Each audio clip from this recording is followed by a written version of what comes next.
Assalamualaikum warahmatullahi wabarakatuh. Perkenalkan, nama saya Ramadhani dengan NIM 1914080002. Saya dari jurusan Tadris IPA Fisika BP 19 UIN Imam Bonjol Padang. Pada video ini saya akan membuat review materi pembelajaran dari mata kuliah Metodologi Penelitian. Baiklah, pada video ini saya akan menjelaskan yaitu mengenai konsep-konsep dasar penelitian. Yang pertama yaitu mengenai pola pikir ilmiah dan non ilmiah. Di sini yang pertama adalah pola pikir ilmiah. Pola pikir ilmiah adalah berpikir menggunakan metode yang didasarkan pada logika deduktif dan induktif. Berpikir ilmiah adalah proses berpikir atau mengembangkan pikiran yang tersusun secara sistematis yang berdasarkan pengetahuan dan pengetahuan ilmiah. Berikut adalah langkah-langkah dalam berpikir ilmiah. Yang pertama yaitu perumusan masalah. Dalam perumusan masalah, seorang peneliti dituntut untuk cermat menentukan batasan-batasan sebuah penelitian yang akan diteliti. Yang kedua yaitu perumusan hipotesis. Perumusan hipotesis, hipo yang artinya adalah di bawah dan tesa yang artinya kebenaran. Nah, artinya di sini adalah hipotesis tersebut adalah jawaban sementara atas pertanyaan peneliti yang diajukan terhadap permasalahan yang akan dirumuskan. Dan yang ketiga dalam pola pikir ilmiah, langkah berikutnya adalah penarikan kesimpulan. Penarikan kesimpulan merupakan hal terpenting dalam penelitian. Dengan kesimpulan, maka akan terjawab permasalahan yang terdapat pada penelitian yang akan diteliti oleh seorang peneliti. Berikutnya adalah esensi dari pola pikir ilmiah tersebut adalah yaitu berusaha untuk menjawab pertanyaan-pertanyaan ilmiah yang menjadi tolak ukur suatu penelitian untuk mengedepankan metode ilmiah. Pola pikir ilmiah ini yaitu terdiri atas 3 bentuk yaitu berpikir, logis, dan empiris. Berikutnya yaitu pola pikir non-ilmiah. Berpikir secara non-ilmiah adalah berpikir yang menggunakan akal sehat, intuisi, perasaan, dan prasangka yang diperoleh secara kebetulan. Pola pikir ilmiah ini memiliki ciri-ciri yaitu yang pertama berdasarkan akal, yang kedua sehat, yang ketiga prasangka, dan yang keempat intuisi. Berikutnya yaitu penemuan yang coba-coba dan mendapatkan otoritas ilmiah dan berpikiran kritis. Pola berpikir non-ilmiah ini tidak dapat menentukan kepastian dan kebenarannya karena hanya bersifat uji coba dan tidak pasti. Perbedaan dari pola berpikir ilmiah dengan pola berpikir non-ilmiah ini adalah jika pola berpikir ilmiah dapat dibuktikan kebenaran pikirannya atau temuannya, sedangkan pola berpikir non-ilmiah ini tidak dapat dibuktikan kebenarannya, hanya bersifat uji coba belaka. Berikutnya yaitu hakikat, fungsi, dan tujuan penelitian pendidikan. Nah, yang pertama yaitu tujuan dari penelitian pendidikan ini. Yang pertama adalah tujuan dari penelitian pendidikan yaitu memperoleh informasi. Maksudnya di sini penelitian pendidikan itu dilakukan untuk memperoleh informasi dalam bentuk dilakukannya penelitian. Sehingga penelitian itu tujuannya adalah untuk mendapatkan informasi yang baru dan membuktikan kebenarannya. Berikutnya yaitu tujuannya adalah mengembangkan dan menjelaskan. Maksud di sini mengembangkan dan menjelaskan yaitu jika suatu penelitian telah dilakukan oleh seorang peneliti dan jika peneliti yang lain ingin mengembangkan penelitian tersebut, maka dilakukanlah penelitian lanjutannya. Dan untuk menjelaskan keraguan yang terdapat pada penelitian sebelumnya. Dan yang ketiga adalah tujuan dari penelitian pendidikan adalah menerangkan, memprediksi, dan mengontrol suatu ubahan. Maksudnya di sini penelitian dilakukan dengan tujuan untuk menerangkan hasil penelitian yang telah dilakukan dan memprediksi serta mengontrol suatu ubahan. Jika terjadi pada suatu perubahan, maka pada penelitian sebelumnya, maka dilakukanlah penelitian selanjutnya untuk menerangkan atau memprediksi dari penelitian tersebut dilakukan. Berikutnya adalah fungsi dari penelitian pendidikan. Terdiri atas 2 fungsi. Yang pertama yaitu fungsi penelitian berdasarkan jenis penelitiannya dan yang kedua yaitu berdasarkan tujuan. Nah, yang pertama berdasarkan jenis penelitiannya. Yang pertama yaitu penelitian dasar yang berfungsi untuk diarahkannya untuk pengujian teori, untuk mengubah pengetahuan prinsip-prinsip dan hukum-hukum ilmiah. Dan yang ketiga yaitu meningkatkan pencarian dan metodologi ilmiah. Berikutnya adalah fungsi penelitian berdasarkan jenis penelitiannya adalah penelitian terapan. Penelitian terapan ini berfungsi untuk berkenaan dengan kenyataan-kenyataan praktis, penerapan dan pengembangan serta pengetahuan hasil penelitian pada kehidupan nyata. Dan yang kedua, fungsi berikutnya adalah untuk menghasilkan pengetahuan untuk mencari solusi tentang masalah-masalah dalam bidang tertentu, sehingga penelitian terapan ini dilakukan. Dan yang ketiga adalah penelitian evaluatif. Maksudnya penelitian evaluatif ini yaitu berfungsi memfokuskan pada suatu kegiatan dalam suatu unit tertentu. Dan yang kedua yaitu penelitian ini dilakukan untuk menilai manfaat dan kegunaan, sumbangan dan kelayakan dari suatu bentuk kegiatan pada satu unit penelitian dilakukan. Yang kedua adalah fungsi dari penelitian pendidikan yaitu berdasarkan pada tujuan.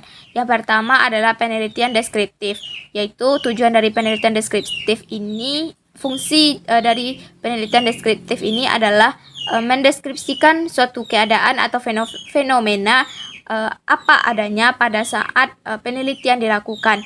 Dan yang kedua yaitu penelitian prediktif, yang mana penelitian prediktif ini adalah untuk memprediksi atau memperkirakan apa yang akan terjadi atau berlangsungnya saat penelitian dilakukan.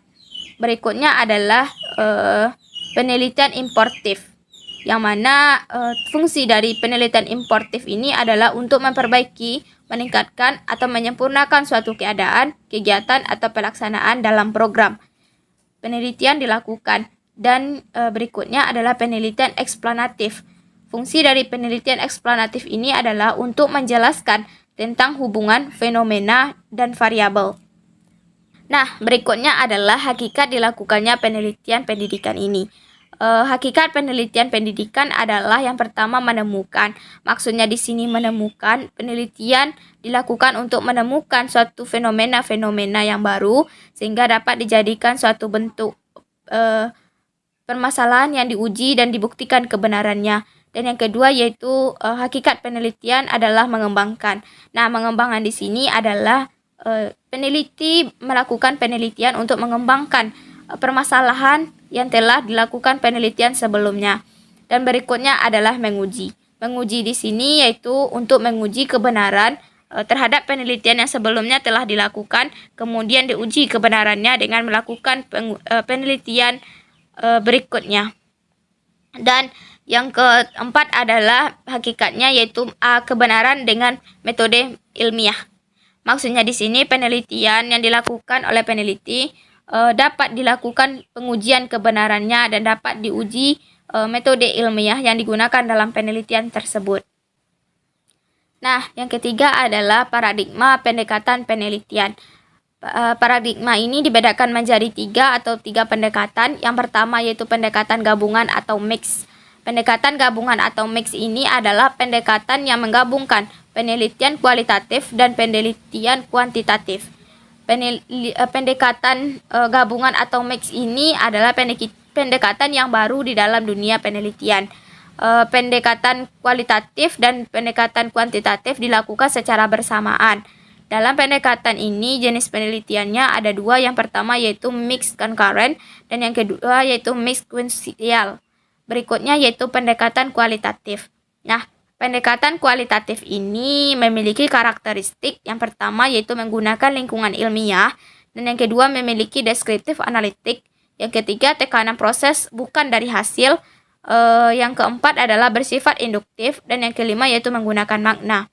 Nah, pendekatan kualitatif ini adalah pendekatan yang interaktif. Pendekatan kualitatif ini memiliki beberapa tahapan. Yang pertama yaitu tahapan deskripsi. Pada tahapan deskripsi ini peneliti melakukan perumusan masalah terhadap penelitian yang akan dilakukannya. Dan yang kedua yaitu tahapan reduksi.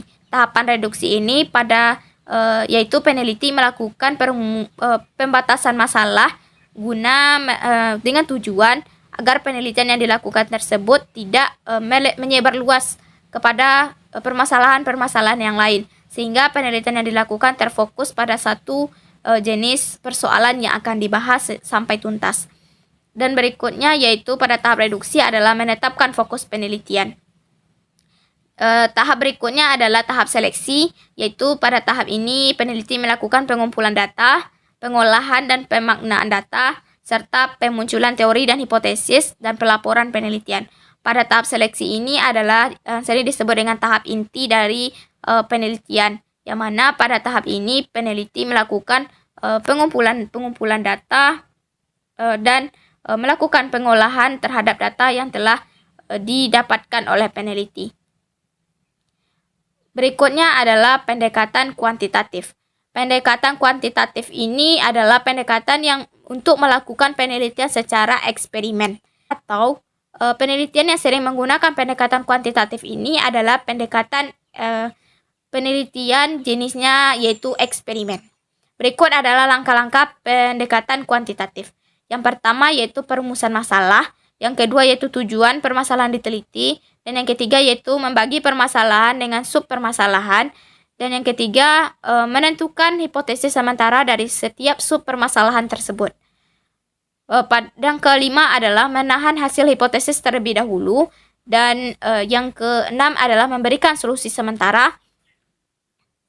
Dan berikutnya adalah peneliti mencari dari data dari hipotesis dan permasalahan. Serta yang berikutnya yaitu mengumpulkan dan mengorganisasikan data. Dan yang terakhir adalah peneliti melakukan menginterupsikan hasil data dan menarik kesimpulan dari hipotesis yang telah dilakukan sebelumnya oleh peneliti. Nah, berikutnya yaitu mengenai karakteristik dan perbedaan dari jenis penelitian di bidang pendidikan. Yang pertama yaitu penelitian pengembangan atau yang disebut dengan R&D, Research and Development. Yang mana penelitian ini yaitu untuk melakukan penelitian atau subsidi awal untuk mencari temuan-temuan produk yang akan dikembangkan. Dan karakteristik berikutnya yaitu penelitian pengembangan ini mengembangkan produk berdasarkan penelitian yang telah dilakukan. Dan karakteristik yang ketiga adalah melakukan uji coba di lapangan di tempat produk yang telah digunakan sebelumnya. Dan berikutnya karakteristik dari penelitian pengembangan ini yaitu melakukan revisi pada kelemahan produk yang ditemukan.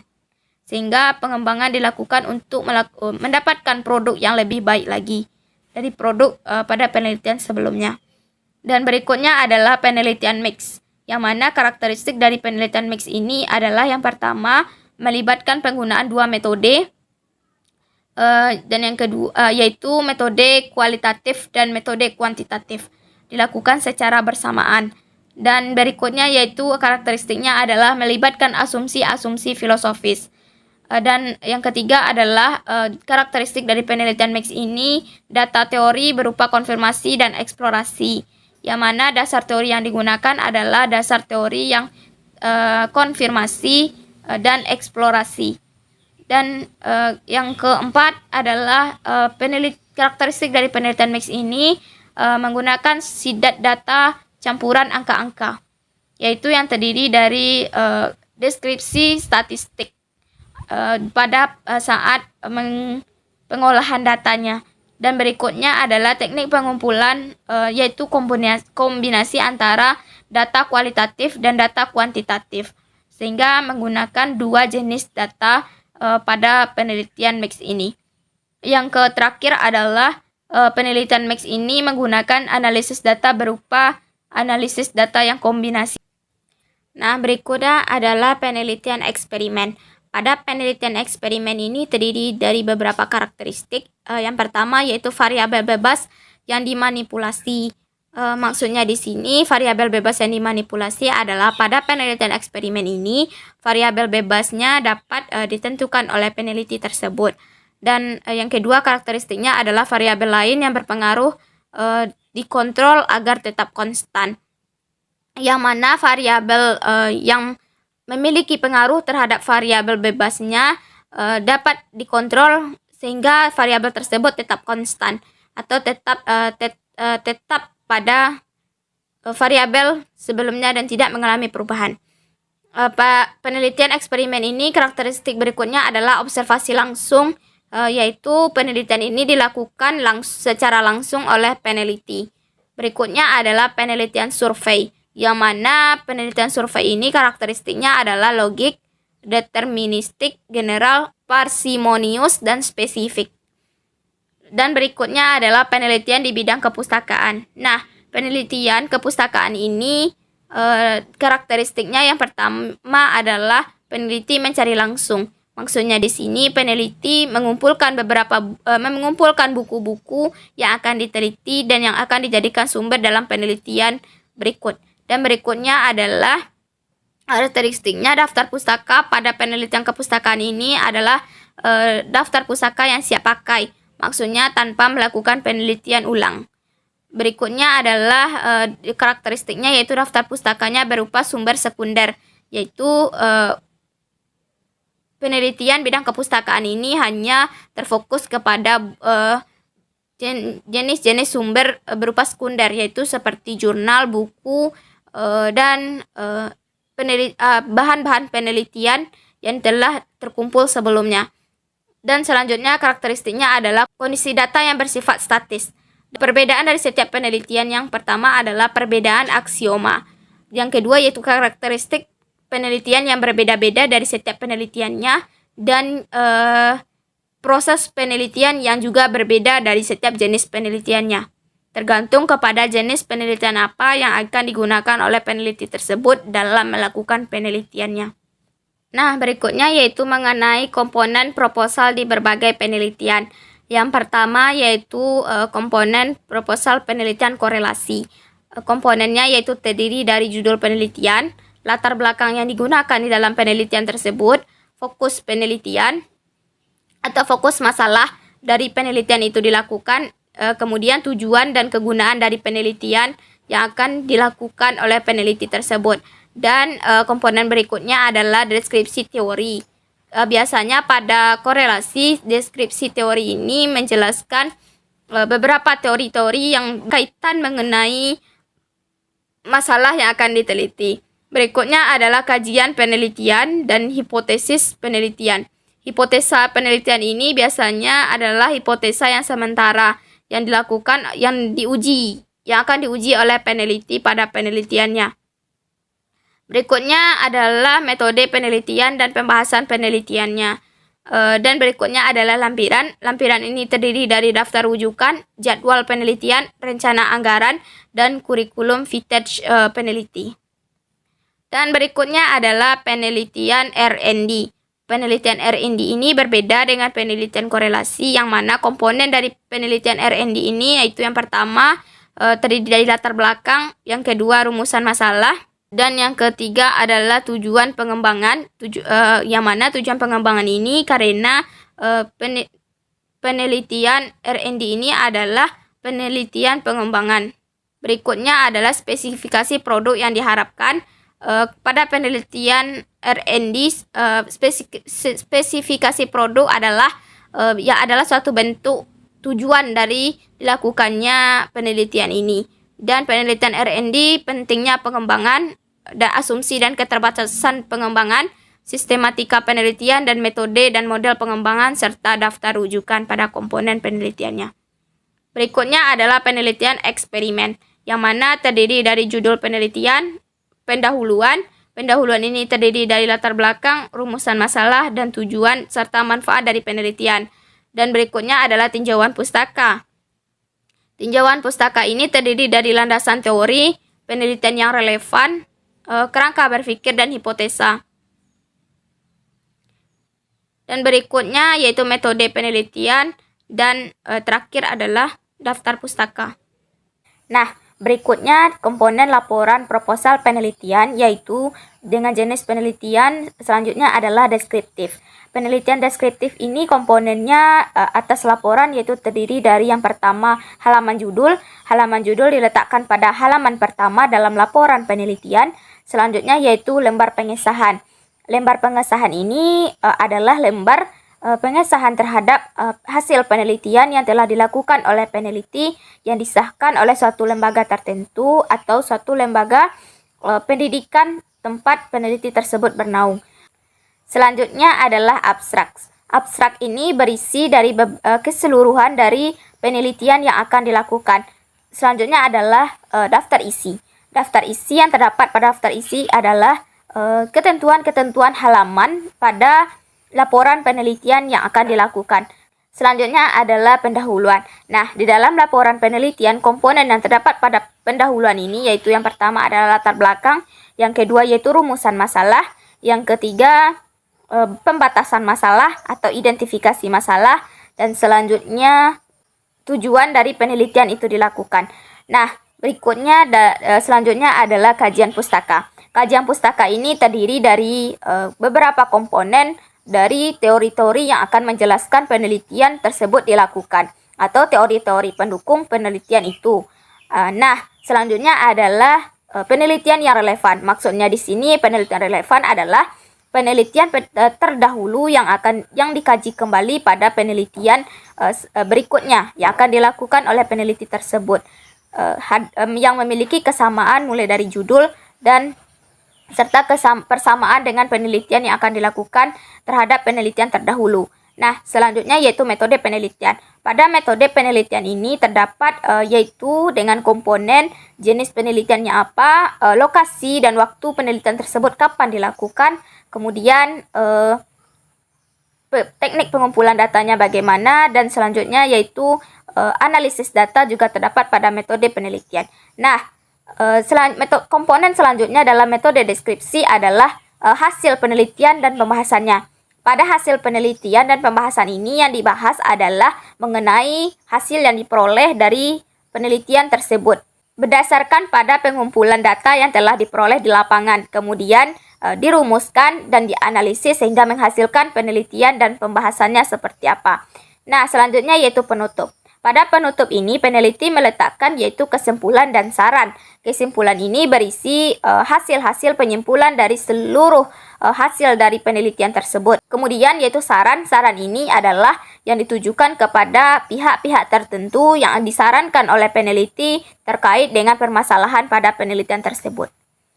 Nah, selanjutnya komponen pada proposal penelitian yaitu pada penelitian PTK atau penelitian tindakan kelas. Nah, pada penelitian tindakan kelas ini tersusun atas beberapa komponen, yaitu yang pertama adalah judul penelitian, yang kedua yaitu latar belakang masalah, dan yang ketiga rumusan masalah, kemudian tinjauan peneliti, dan manfaat penelitian tersebut dikaji. Nah, kelima komponen ini terdapat pada pendahuluan atau pada bab satunya. Selanjutnya yaitu kajian pustaka. Kajian pustaka ini terdapat pada bab 2 dalam skripsi atau pada laporan proposal, yang berisi teori-teori pendukung penelitian tersebut dilakukan. Nah, selanjutnya yaitu metode penelitian. Metode penelitian ini berisikan jenis metode penelitian apa yang digunakan oleh peneliti dalam melakukan penelitiannya. Dan selanjutnya yaitu kesimpulan, daftar pustaka, dan lampiran. Nah, pada tiga komponen ini terdapat pada bagian penutup. Kesimpulan yaitu berisikan penyimpulan atau penarikan kesimpulan dari keseluruhan hasil penelitian yang terdapat pada skripsi atau proposal penelitian tersebut. Daftar pustaka yaitu yang berisikan sumber-sumber dari rujukan-rujukan yang diambil guna memperkuat hasil penelitian tersebut. Dan lampiran ini adalah yang berisikan lampiran-lampiran yang menjadi pendukung dalam proses penyusunan proposal atau laporan dari jenis PTK ini. Nah, selanjutnya yaitu jenis penelitiannya adalah kepustakaan. Kepustakaan ini berisikan komponen-komponen, yaitu yang pertama adalah judul.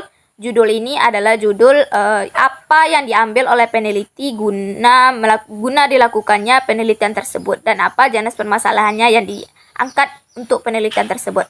Dan selanjutnya adalah latar belakang. Kemudian rumusan masalah, dan yang ketiga adalah manfaat penelitian. Selanjutnya yaitu landasan teori dan metode penelitian. Selanjutnya adalah sistematika pembahasan. Nah, sistematika pembahasan ini adalah sistematis dalam perumusan atau penganalisan hasil dari penelitian tersebut dilakukan berdasarkan pada data-data di lapangan yang telah dikumpulkan sebelum data tersebut dianalisis. Nah, selanjutnya yaitu jadwal penelitian. Jadwal penelitian ini dilakukan atau disusun berdasarkan kapan penelitian tersebut dilakukan dan kapan penelitian tersebut diakhiri. Kemudian adalah daftar pustaka, yaitu sumber-sumber yang menjadi pendukung guna penelitian tersebut dilakukan. Nah, berikutnya yaitu adalah tahapan-tahapan dari berbagai jenis penelitian. Di sini saya mengambil yaitu terdiri yang pertama adalah penelitian R&D atau penelitian pengembangan. Nah, pada penelitian pengembangan ini ada beberapa tahapan yang dilalui oleh peneliti guna melakukan penelitian pengembangan ini. Yang pertama yaitu research and information, yang kedua yaitu planning. Nah, pada research and information ini adalah mencari mencari informasi mengenai permasalahan yang akan dikaji pada penelitian tersebut. Kemudian planning adalah melakukan persiapan hal-hal apa saja yang terkait mengenai penelitian pengembangan terhadap permasalahan yang akan diangkat. Kemudian yaitu develop primarily from a product, adalah guna mencari informasi yang terkait terhadap produk-produk pengembangan pada penelitian sebelumnya yang akan dikaji pada penelitian selanjutnya.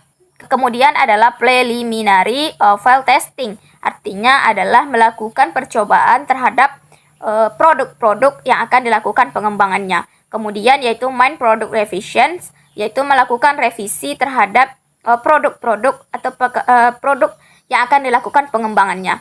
Selanjutnya yaitu main field testing and operational product revisions, operational phase testing, dan final product revisions. Kemudian dissemination and implementasi. Dan yang terakhir adalah melakukan percobaan dan melakukan pengimplementasikan hasil produk yang telah dilakukan perkembangannya terhadap penelitiannya. Kemudian selanjutnya adalah yaitu penelitian eksperimen. Nah, pada penelitian eksperimen ini terdapat beberapa tahapan guna melakukan penelitian ini. Yang pertama yaitu adanya permasalahan yang signifikan untuk diteliti.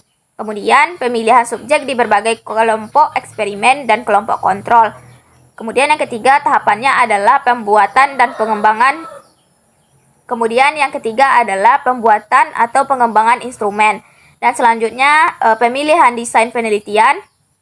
Dan selanjutnya yaitu eksekusi produk, melakukan analisis data dan mengformulasikan dari kesimpulan.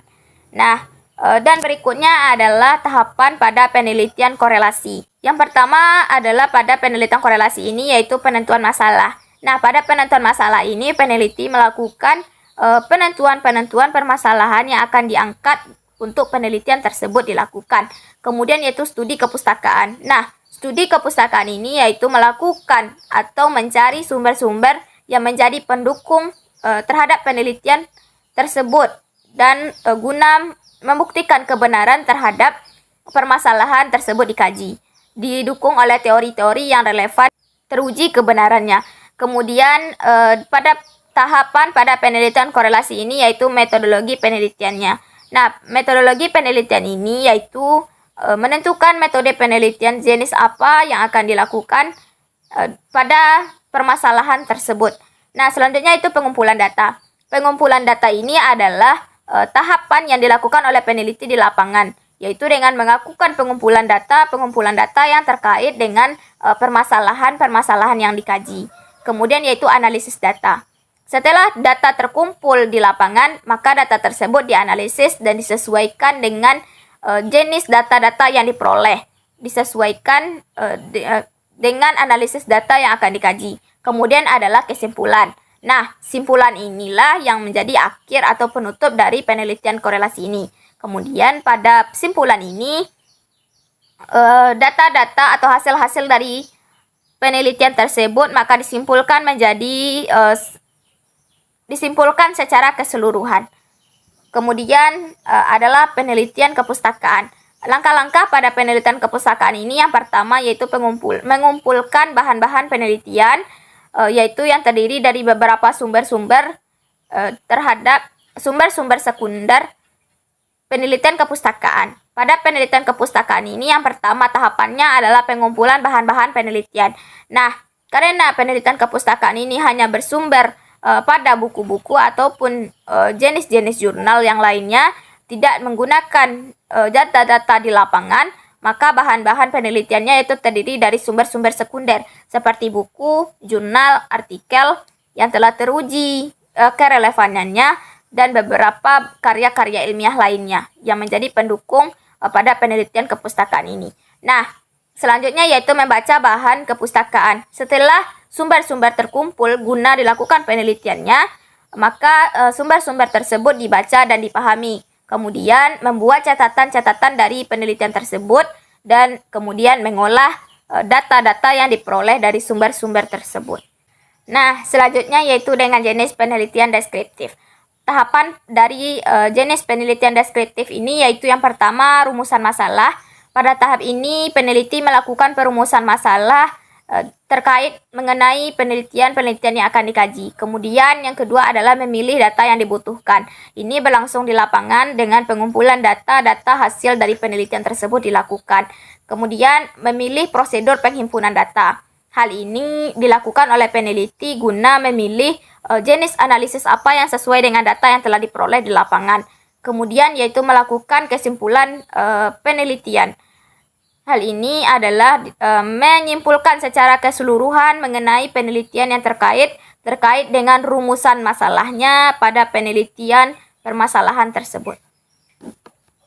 Kemudian yaitu adalah penelitian PTK. Nah, penelitian PTK ini terdiri dari beberapa tahapan. Yang pertama yaitu planning atau perencanaan, kemudian pelaksanaan, pengamatan, dan refleksi. Nah, kemudian adalah penelitian mix. Mix ini terdiri dari beberapa tahapan dalam penelitiannya. Yang pertama itu masalah.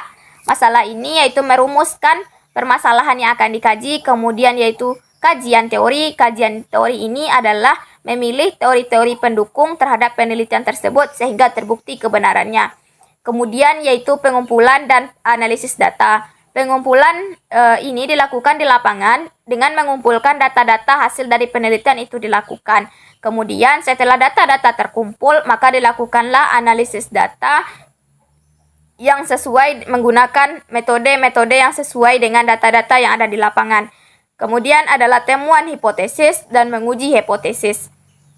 Kemudian adalah saran. Pada pengujian hipotesis ini dilakukan guna mengetahui kebenaran apakah hipotesis tersebut sesuai dengan hipotesis sementara atau tidaknya hipotesis yang dirumuskan pada penelitian tersebut. Nah, selanjutnya adalah hambatan dan solusi dari setiap jenis penelitian. Pada hambatan dan solusi dari setiap jenis penelitian ini, saya mengambil beberapa jenis penelitian, yaitu yang pertama yaitu penelitian R&D. Nah, penelitian R&D ini terdiri dari beberapa hambatan dalam melakukan penelitiannya, yaitu yang pertama, penelitian R&D ini adalah penelitian yang rumit, dan penelitian ini juga memerlukan banyak waktu, serta memerlukan pemahaman yang luas. Karena penelitian ini adalah penelitian pengembangan, sehingga membutuhkan pemahaman terhadap produk yang akan dikembangkan. Solusi yang dapat digunakan untuk menghindari hambatan dari penelitian ini, yaitu yang pertama, fokus dalam melakukan penelitian ini. Kemudian mencari sumber dan mempelajarinya lebih luas lagi mengenai penelitian yang akan dilakukan. Sumber-sumber yang digunakan ini dikaitkan tentang produk atau masalah yang akan dikembangkan. Kemudian yaitu adalah penelitian eksperimen. Nah, hambatan yang terdapat pada penelitian eksperimen ini yaitu yang pertama, kesulitan untuk melakukan eksperimen. Hal ini juga tergolong kesulitannya yaitu seperti fasilitas pada laboratorium yang terbatas dan keterbatasan tempat serta keterbatasan biaya dalam melakukan penelitiannya. Kemudian adalah keterbatasan ruang dan waktu dan keterbatasan fasilitas. Nah, selanjutnya solusi yang dapat dilakukan untuk menghindari hambatan dari penelitian eksperimen ini. Yang pertama yaitu melakukan pelatihan agar dapat memahami teknik-teknik eksperimen dengan baik. Kemudian mencukupi fasilitas yang kurang dengan mencari donatur atau mencari laboratorium yang telah fasilitasnya telah lengkap dan dapat digunakan untuk melakukan eksperimen tersebut. Nah, yang kemudian adalah penelitian PTK. Hambatannya yaitu kendala dalam pelaksanaan, kesulitan penulisan laporan, dan kendala dari pengesahannya. solusi yang dapat diambil untuk menghindari hambatan dari penelitian PTK ini yaitu yang pertama, berkolaborasi dengan teman sejawat, dapat melakukannya secara berkelompok. Kemudian membentuk tim seminar PTK.